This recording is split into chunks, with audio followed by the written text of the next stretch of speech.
Today, we will talk about how to heal liver after drinking. Let's have a look at the details.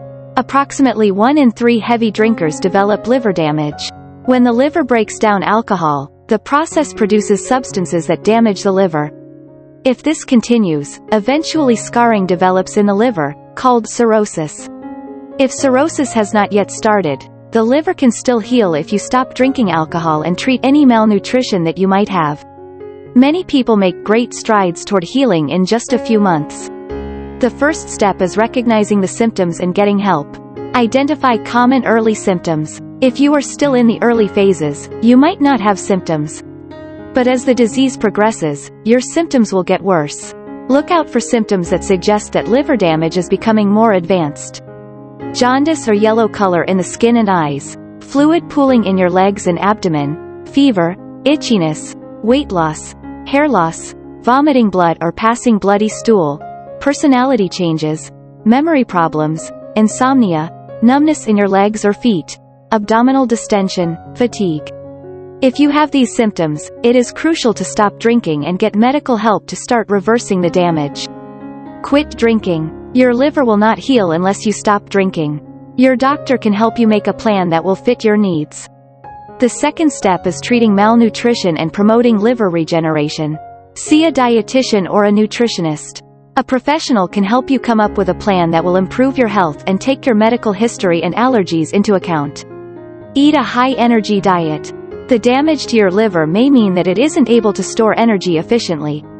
If this has happened to your liver, you will need to eat extra to make up for what your body isn't able to store. Consult your doctor or nutritionist to determine how much protein you need. What your doctor recommends may vary based on how severe the liver damage is. Add vitamin and mineral supplements. B vitamins are particularly important, but make sure you also include vitamin K and phosphate, and magnesium. Reduce your sodium consumption to 1,500 milligrams per day or less. This will help prevent fluids from building up in your legs, abdomen, and liver. Try not to add salt to your food. Avoid highly processed, pre-packaged foods because these often have a lot of sodium added to them. Help your body flush out toxins by drinking plenty of water.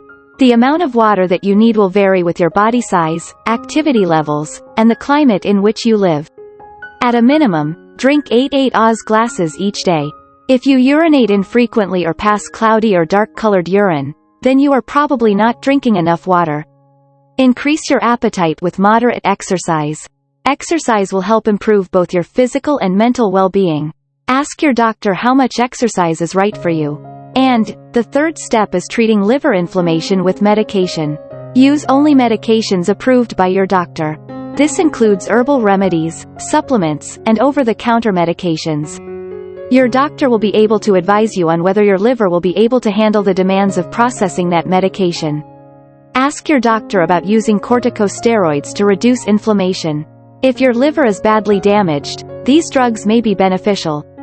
Consider pentoxifylline if corticosteroids don't work for you. Be aware that the evidence in support of this medication is controversial. Try anabolic steroids or propylthiouracil if your liver damage isn't too severe. These medications are controversial because there isn't a lot of scientific evidence supporting their use. Discuss a liver transplant with your doctor. If your liver is failing, this may be necessary.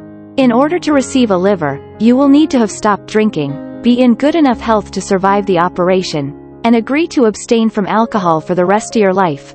Other treatments have failed. Thanks for watching this video. Please don't forget to like and subscribe to our channel if you like our videos.